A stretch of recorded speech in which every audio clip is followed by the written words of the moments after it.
Hi, everyone. Welcome back to Stats and Chats. I'm Bella, your host.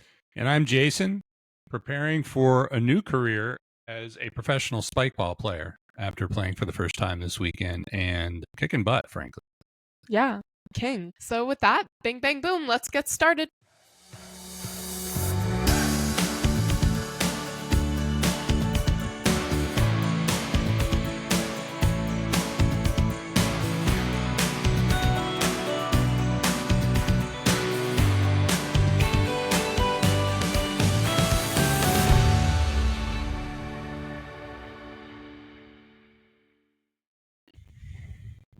So let's catch everybody up.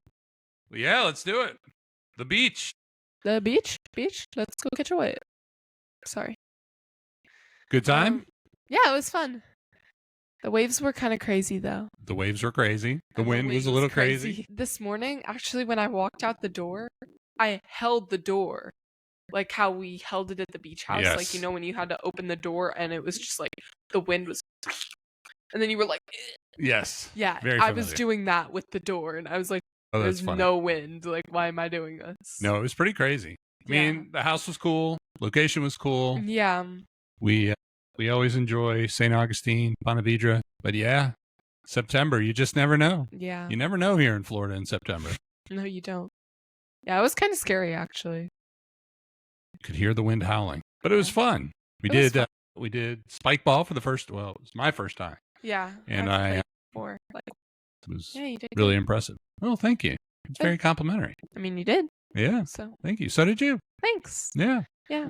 And then, so what did you call the game where you filled your mouth up with water to spit up all over your grandmother? Okay, so basically we did... I don't know if anybody... I'm sure people have seen it, where, like, you have your grandparents read, like, brain rot. So, like, skibbity toilet riz, huzz... Like, just, like, all the random words like that. So we did that with our grandma. Grammy. Shout out. And she was reading it, and basically you have, like, water in your mouth, and when they're reading it, you have to try not to, like, spit the water out.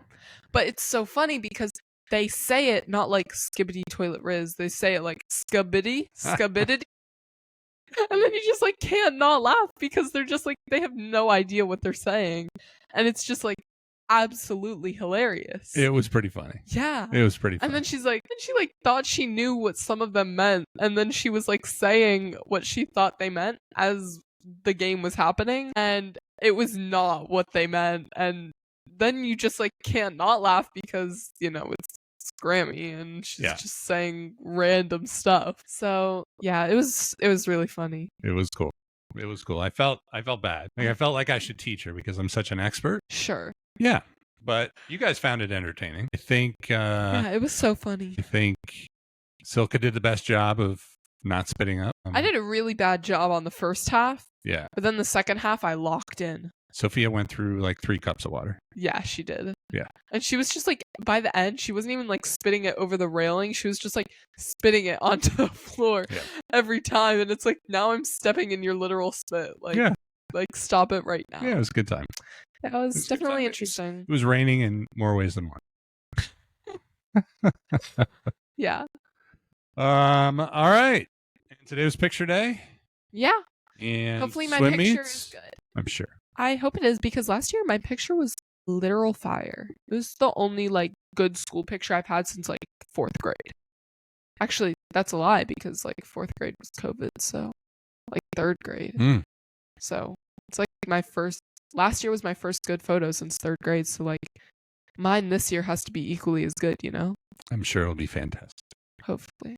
My hair was on point. I walked into swim and all my friends were like, oh my God, Bella, your curls look so good. Bella, your curls look so good. I was like, thank you. Like, that's like such a good compliment for me because I love my curls. And, you know, as a curly girly, your curls don't always get recognized because they're not like stereotypical pretty.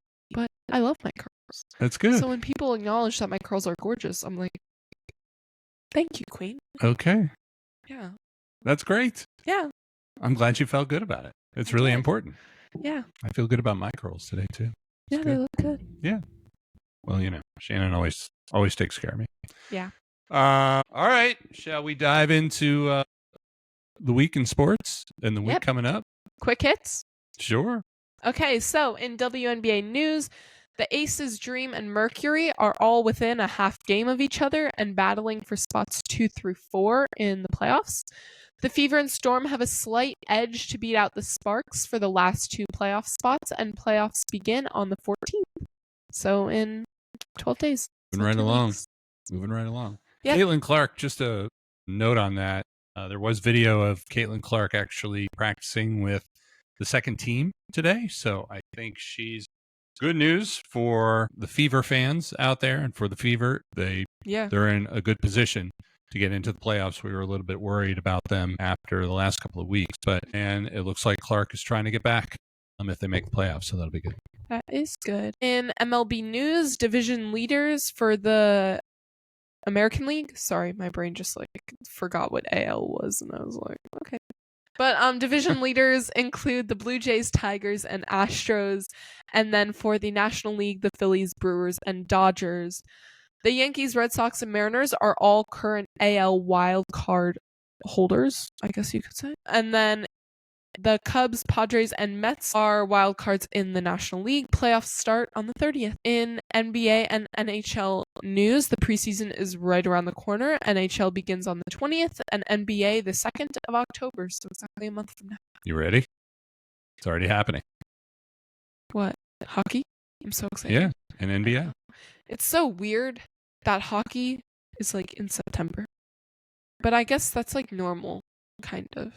For a lot of places. It's just so hot here that it's it doesn't feel like people should be playing on ice.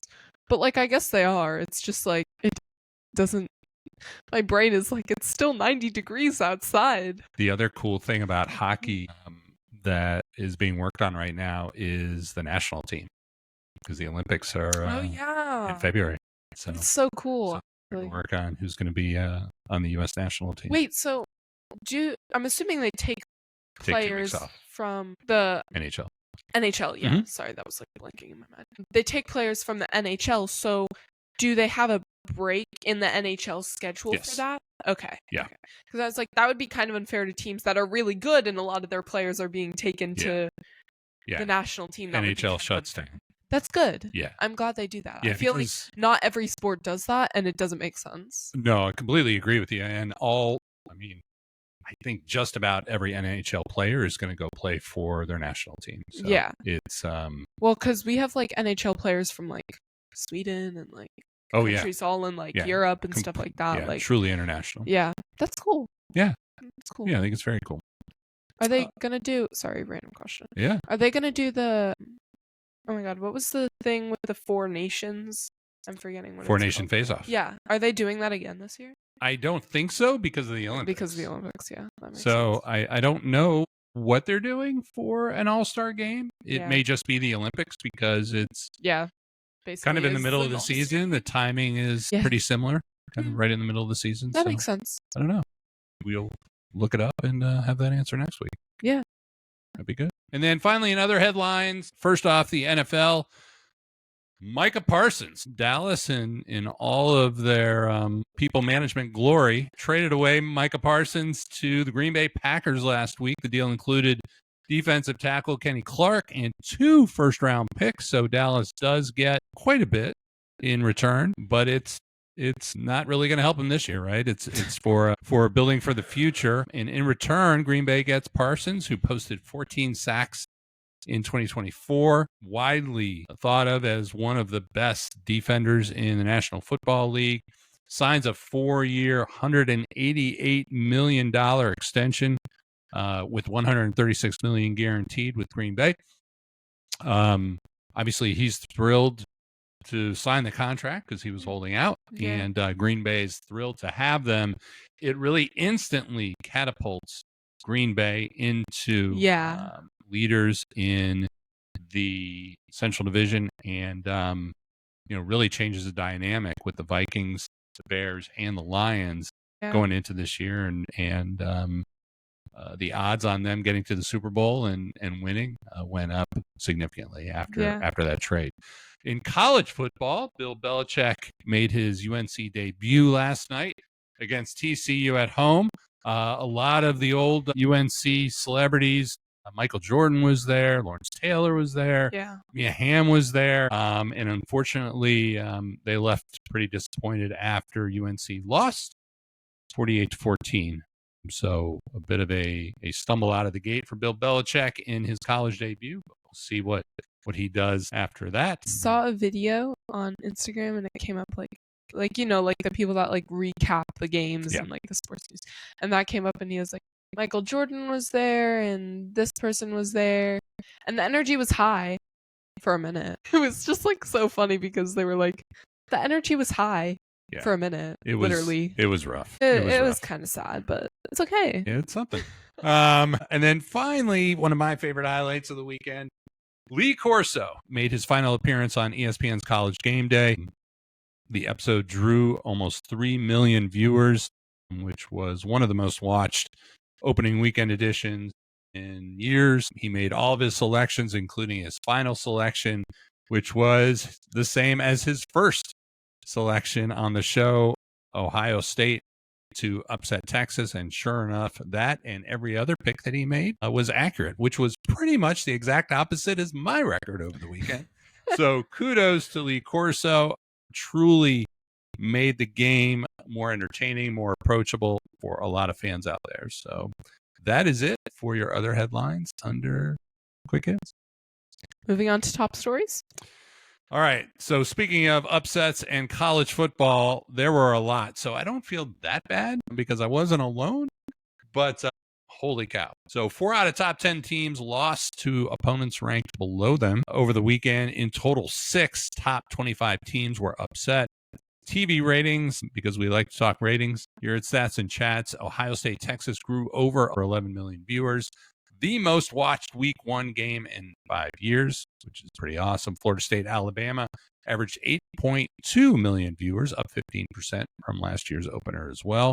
The number of upsets made week 1 one of the highest rated college football opening weekends since 2015 and included more upsets than in recent memory. So diving in a little bit more, Ohio State kicked off the first Saturday of major college football games, upsetting Texas 14-7. The Buckeyes defense really just completely strangled Arch Manning and the Texas offense.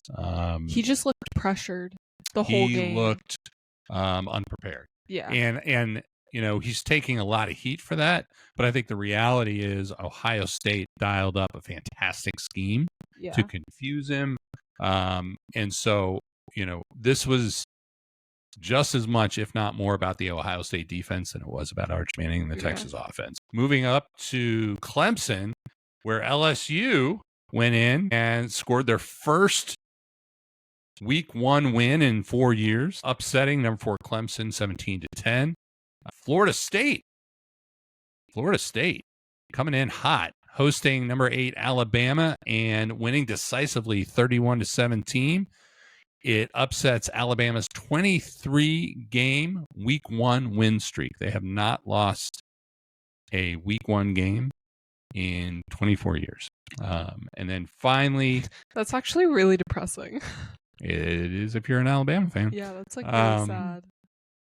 And South Florida actually kicked off the weekend with a 34-7 upset of Boise State. Ashton Genty is being missed in Boise State this week. USF shocked them, and really it was tight early until USF ran a fake punt and scored a TD to really break open the game after the score was tied 7-7, and they really pushed the game narrative after that. So momentum. Strong win for South Florida. And then finally, capping things off on Sunday night, your Miami Hurricanes hosted number 6 Notre Dame and defeated them 27-24. Hurricanes defense forced 3 turnovers, held on after a bit of a collapse in the fourth quarter. They look strong. Yeah. Carson Beck came in. I predicted Notre Dame would win this game. I've been skeptical of Carson Beck. He's playing his 5th year, but tough year last year, which he took a lot of heat for, but there were other factors on the team as well. And he came in, and I thought for week one, I thought the Canes looked strong. So that was fun to see. Some of the stats that kind of told the story over the weekend, turnovers were decisive. So Alabama, Notre Dame, Clemson combined for 8 giveaways over the course of the weekend. Special teams mattered. Like I talked about, USF's 45-yard fake punt TD really set the tone for the rest of the game. FSU's win marked Alabama's first season opening loss since 2001. Ohio State held Texas to 212 yards. That's it, of total offense, lowest by a preseason number 1 in 15 years. And then finally, Miami's 27-24 victory was its 7th straight home win versus Notre Dame. Convicts beat the Catholics. Am I allowed to say that? I think so, because they did. They did. If you go old school, they did. So what does that mean going into this week? The rankings came out earlier today. There's a new number 1. Not surprisingly, that's Ohio State. Number 2, Penn State stays where they were. LSU moves up from 9 to 3. Georgia moves from 5 to 4. And then Miami rounds out the top 5, moving from number 10 all the way to number 5. Go Canes. Other big moves after last weekend. Texas drops from number 1 to number 7. Clemson from number 4 to number 8. Notre Dame moves back 3 spots to number 9. Florida State, who was not ranked before last weekend, moves all the way up to 14 after the Alabama victory. And Alabama has the biggest drop of the week, dropping from number 8 to number 21. Can I share my thoughts? Yes. No. So first thing, I think Alabama looked rough, and I think they got beat rough. And yeah, I just wanted to say that. And then also, I was thinking about this, and college football is so different from NFL because it's constantly changing. Like, team-wise, like teams are constantly changing. You don't have the same, like, I'm not going to say loyalty because it's not that. It's more just like people graduating and then people moving, and then what does that word mean? Continuity, maintaining the same year over year. Yeah, like it's so different because like people go to different schools and then they graduate, and then like your team is changing every year so much, especially with the trade. Yeah, with NIL. But going off of that, I just wanted to say Ohio State looked really good. They did. Like they were. I know you don't like that, but they were really good last year, and they still look really good this year. And there's a lot of new players. They won the national championship last year. And they dominated. Yeah. They were at home, but they dominated. Yeah. So I'm just putting that out there. You know what? They looked really good. I completely agree with you. And with all of that. The only thing I will say is they looked really good, assuming Texas is a top 5 team. Yeah. But I mean, they only scored 14 at home. Yeah. So. But then it also goes back to the fact, like, it's week 1. Yes. So do you really want to be beating a team? Like, not do you want to, but do you want to waste the energy on beating a team like that much? Does that make sense? Like, I mean, they only won by 1 touchdown. I know. Flipped on a dime. Yeah, I know. And obviously, they probably would have wanted to win by more, but then it also just comes down to the fact, like, do you necessarily, like, a win is a win. Yeah. Doesn't matter if it's by 3 points or by 7 points, it still counts as a win. Yeah. I mean, obviously, I'm sure they would have liked to win by more, especially given the fact that Texas wasn't, in my opinion, wasn't at their best at all. The only thing I'll say, I agree with you, the only thing I'll say with college that's also a little bit different is the way you win does matter, because it's that is considered when teams are ranked each week. And so if you have a lot of teams that have the same record, how they win is going to matter when it comes to being ranked and making the playoffs. Because the playoffs it's not like divisions, it's just like the top. It's the top 12 So I guess teams. that does make sense, yeah. I mean, there are some conference winners that automatically make it. Yeah. But there's a lot of at-large too. Yeah, that makes sense. Yeah, but it's a good point. It's a good point. All right, looking ahead, a few of the bigger matchups come in this weekend. Oklahoma State at number 6 Oregon. So that'll be one of the first major test for the Ducks offense. Kansas at Missouri, the border war rivalry game. USF, coming off their victory against Boise State, goes up to Gainesville to meet number 13 Florida, who moved up after last week. Miami takes on Bethune-Cookman in an annual tradition down there in South Florida. And then the marquee matchup of the week, the only matchup between two ranked teams, top 25 teams, number 15 Michigan versus number 18 Oklahoma, Saturday night. So, you want to give me a couple of predictions? Sure. So I only picked like 3. Yep. Because I didn't want to pick all of them. So for the USF Florida game, I picked UF. Okay. I think overall they're just a better team. I mean, I think USF isn't bad, but I think Florida's better, and I like Florida, so go Gators. Miami versus, I don't even know what the school is. Miami. You can call them BC. BC. Sounds like not the BC, but another BC. The BC is Boston College. It sounds like DC, like Marvel. It does. I mean, that's not Marvel, but like the Universal. And then Michigan versus Oklahoma. I picked Michigan. So okay, those are my 3 picks. Okay, I like it. Thank you. I am picking Oregon. I agree with that. I am picking Missouri. It's actually a really cool campus. I've been up there. Oh, that's nice. Yeah. I'm excited for when There's a really cool sandwich shop. I got a T-shirt there. I think it was too. It's really random. Yeah, it was really cool. It's got like old school rock and roll T-shirts.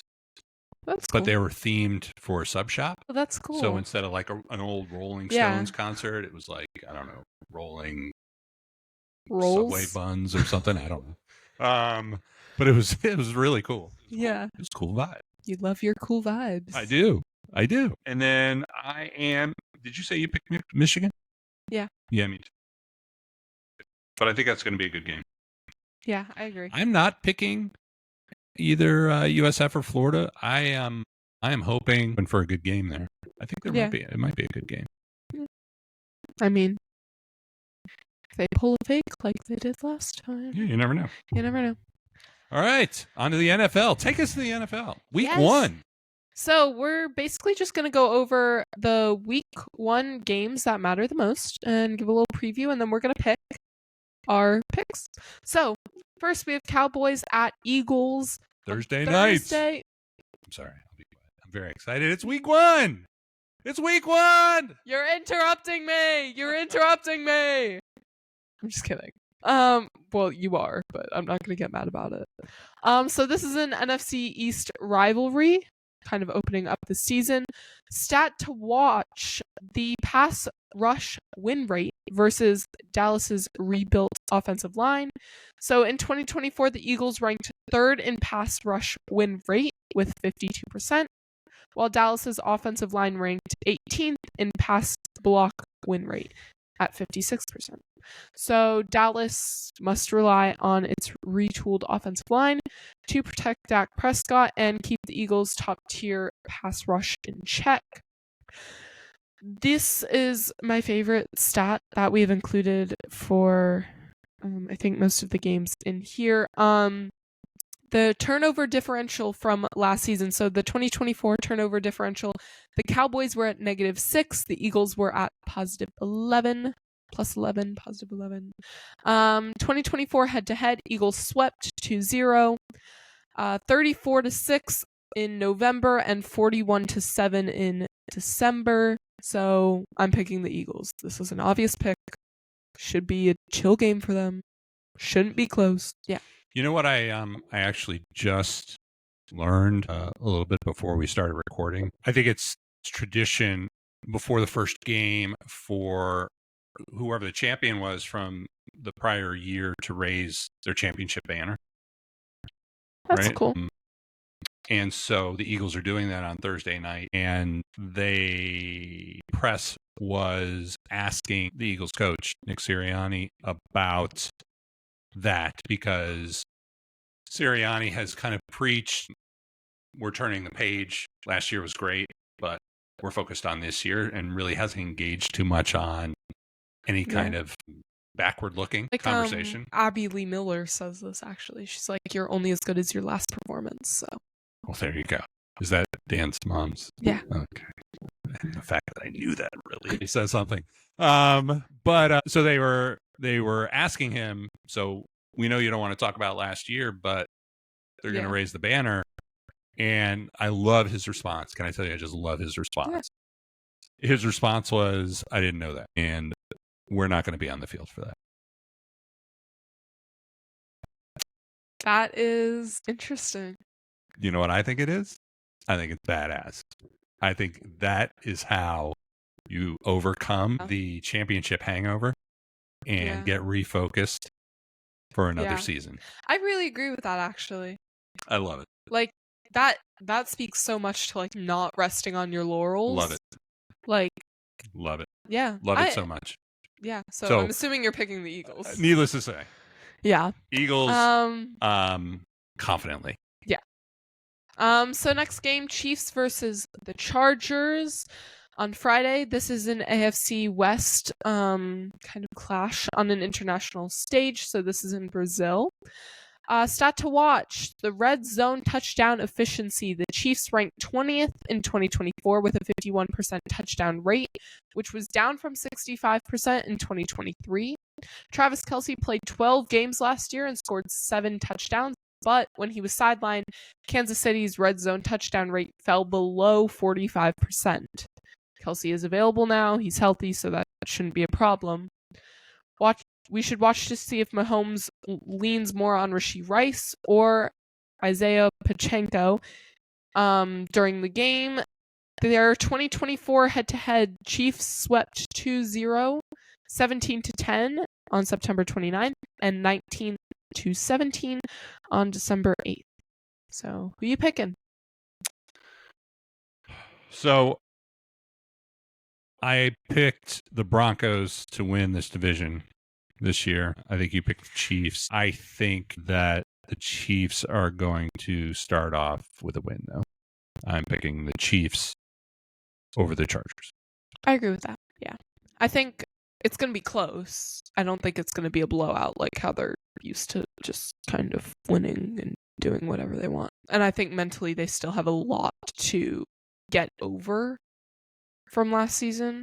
Almost like mental block kind of thing. I mean, obviously, the news on their team hasn't been as strong, I think, as some other teams, but I think that mentally they still have stuff to get over. I think they're going to come out really strong. I mean, but I think they'll look good, but I don't think they'll look anything compared to like how they looked in recent years. Because, I mean, good for them is still pretty good compared to everybody else, but I don't think it'll be Chiefs level greatness. Let's just put it that way. So next up, we have Ravens at Bills on Sunday. This is an early AFC playoff positioning game. I am so excited for this game. It's going to be so good. So stat to watch, because these teams are so close, the turnovers are going to make a difference. So historically, teams with a +1 turnover edge win about 75% of NFL games. So their 2024 turnover differential, the Ravens were +6, which is pretty decent, and the Bills were +24. They were the number 1 in the NFL, so yeah, pretty good. 2024 head-to-head, they were split 1-1. Ravens won regular season 35-10. That's crazy. And then the Bills won the divisional in 27-25 in January. I'm picking the Bills. I think overall they are a stronger team. I think this season is their season. So I'm picking them. These are good stats. Good job. Thank you. I think that this is going to be a battle. Oh yeah. the Ravens lost that divisional game by 2 points, and it was a heartbreaker. That was a close game. And, they are I was looking for hype videos today for a few minutes because it's that time of year, and most teams haven't released them yet, including the Ravens. But I did see an interview of Lamar Jackson immediately following their loss last year, and I mean, he was frustrated, he was pissed. Well, I think they're going to treat this game like it is that game. Yeah. I think they are going to treat this game like it's the Super Bowl. I mean, I don't think this is like an old school rivalry kind of game, but it's that in a different way. It is. Yeah. Like, it is almost so much more than that. Yeah. Like, they have a bone to pick with each other. I think the bone is bigger for the Ravens. So I'm going to pick the Bills, but I'm not going to be surprised. Deterred from my prediction of the Bills winning it all if the Ravens win, because I think it's going to be close. I think so yeah, close. I think the Ravens are going to channel that frustration. I think it's going to be a fun game to watch. Yeah, I agree with everything you just said. Cool. Moving on, 49ers at Seahawks on Sunday. NFC West tone setter stats to watch. Pressure on early down play action. So in 2024, the 49ers defense generated pressure on 41% of early down play action snaps, which was third in the NFL, while the Seahawks offense ranked 26th in preventing it. So kind of going against each other a little bit there. With Geno Smith now in Las Vegas, Seattle turns to quarterback Sam Darnold with two new primary receivers, Jackson Smith Njigba. I kind of like that. That's pretty cool. It is pretty cool. It's like a interesting name. Yes. I wonder like where he got that from, because it's cool. And Cooper Kupp as his primary receivers. The key question is whether new quarterback Sam Darnold can get the ball out quickly enough against San Francisco's heavy rush. Their turnover differential last season, 49ers -10, Seahawks -6. 2024 head-to-head split 1-1, 49ers 36-24 in October, and Seahawks 20-17 in November. Your pick? 49ers. Same boys. 49ers. Brock's healthy. Christian McCaffrey's back. Kittle's ready. I think that they're going to look to start the season on a very positive note and strong note. And now that they've got everybody back, and I think Seahawks. Two new primary receivers, new quarterback. That's a lot. That's a lot going on in week one, and that's not continuity. That is anti-continuity. So I go with Niners. Yeah. I agree. My notes here are actually, I think both teams are kind of rebuilding. I mean, I think the 49ers took a lot of their players that were just out last year, and now they're good now. But like, in the sense, I feel like that's kind of similar as rebuilding. Like, mentally they have to get back to where they were, physically have to get back to where they were. So it's still kind of that sort of thing. But I think the 49ers are just, because their players were just out hurt, it's going to come a lot faster than the Seahawks. So I think the Seahawks will do decent later in the season, but I think week one, the 49ers are just so much higher than the Seahawks at this point. We'll see. So last game, Vikings at Bears. This is on Monday. JJ McCarthy's first ever career start and Ben Johnson's first game as the Bears head coach against a division foe. Friend or foe? Foe. Stat to watch. Caleb Williams enters year 2. Second-year quarterbacks historically see a 12% jump in completion rate and a 9-point increase in passer rating from their rookie seasons. 2024 head-to-head, Vikings swept 2-0. First game, 30-27 in overtime in November, and second game, 30-12 in December.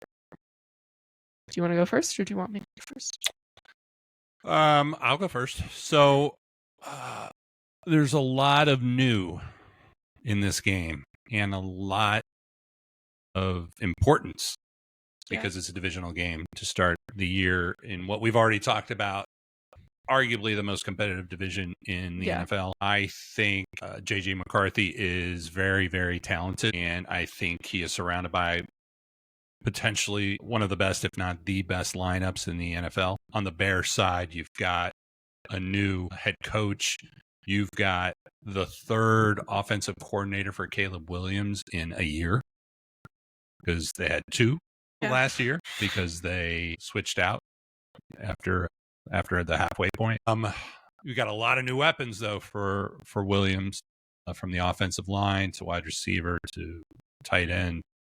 The Bears are missing some running backs due to injury to start the season. It's in Soldier Field. It is Monday night. It is the only game Monday night. They've had two in recent years on opening weekend. I think the Bears take this. I think it's going to be tight. I think it's going to be a battle. Obviously, I'm a little biased, but I think the Bears figure out a way to pull this out and start the season with a win. But I don't think it's going to be easy.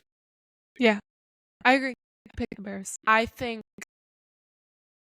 Ben Johnson has really focused on building Caleb Williams' confidence on the field, and I think that will show in this game. And I think ultimately that's what it's going to come down to.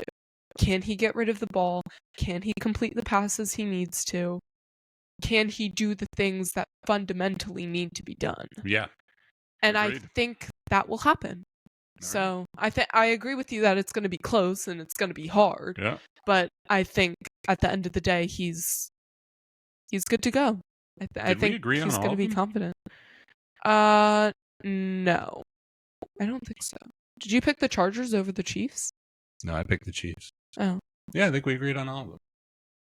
Okay. Bills at Ravens? You picked the Bills, but you said you weren't going to be surprised if the Ravens. Yeah.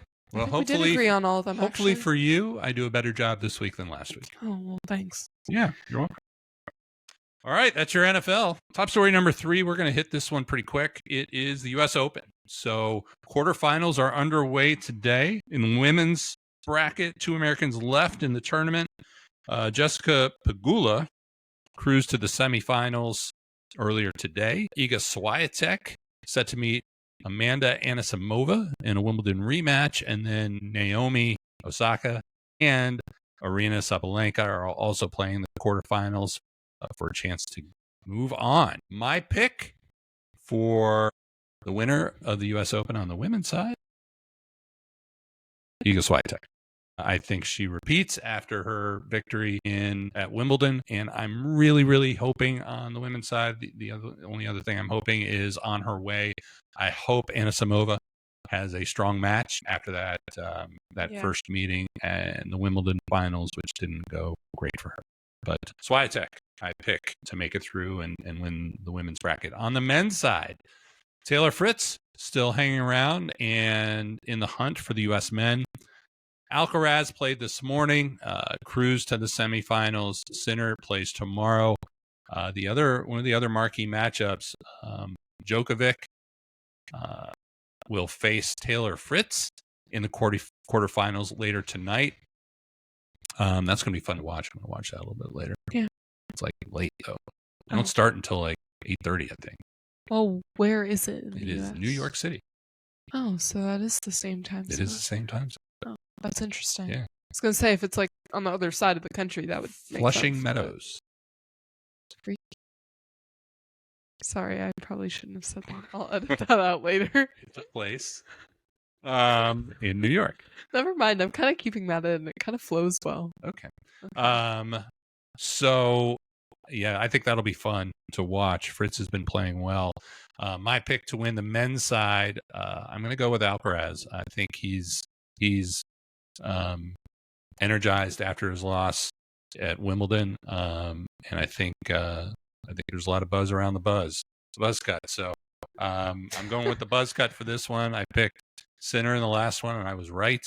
But I think Alcaraz has. You have a good history with tennis picks, actually. Thank you. Yes, goes way back. So that's my. There's Sophia dancing. Would you like to dance on camera? No, she's saying she did a flip in silks today. Oh, sweet. Good job. Can you show us? No, she doesn't have a. She doesn't have a silk. Sophia. Okay. Wow. Okay. That's a great job. If Okay. only you guys could see it on camera. That was amazing. She has video. Okay. Well, maybe we'll download that or upload that or sideload it. All right. Before we get to what to watch, I have cleanup. You ready? I was multitasking for a second. I was paying attention. So the NHL playoffs or NHL All-Star game. Face-off? All-Star game. Is it happening or is it not? It is happening. It is back to the traditional format. It is happening in February. It is happening in New York. And they are treating it as almost a send-off for all of the players, NHL players, before they go off to the Olympics. That's cool. There you go. Cool. Little cleanup. Real time. Just like we like it around the house. Clean it up real time. Don't leave it on the stairs. Just clean it up. Just stop talking. Okay, what to watch this weekend? College football. Oregon versus Oklahoma State. Kansas versus Missouri. Michigan versus Oklahoma. NHL full week 1 slate, including Cowboys versus Eagles Thursday night. Chiefs versus Chargers Friday night. Ravens versus Bills Sunday night. And Vikings versus the Bears on Monday night. U.S. Open, the men's and women's finals Saturday and Sunday. Yeah. Can I add one little fun summary to that NFL and football? Sure. What to watch? Starting in 2 nights. You got Cowboys and Eagles Thursday night. You've got Chiefs and Chargers Friday night. So marquee matchup. Saturday night. You've got Michigan and Oklahoma. Marquee matchup. Saturday night. Sunday night. You got Bills and Ravens. Marquee matchup. Monday night, you got Bears and Vikings. So if you don't have any serious plans otherwise between Thursday night and Monday night, watch football. Just watch football. Just watch football. That's our message this week. Just I like that. Watch football. Wait, can we title the episode that? Just watch football. Let's go. You just did that. Yeah. Just watch football. Just watch football. All right, this week's poll question, who has the better bounce back week after their upset last week? Is it Texas or is it Alabama? Texas or Alabama, who's going to come back better? Take us home. Thanks for listening. Make sure to download, subscribe, follow, do all good things on Spotify, YouTube, Instagram, TikTok, Threads, Apple Podcasts, blah, blah, blah. Comment, like. Give your opinion. We'd love to hear it all. Yeah, that's it. That's it. Thanks. Bye. Thanks for listening. Bye-bye.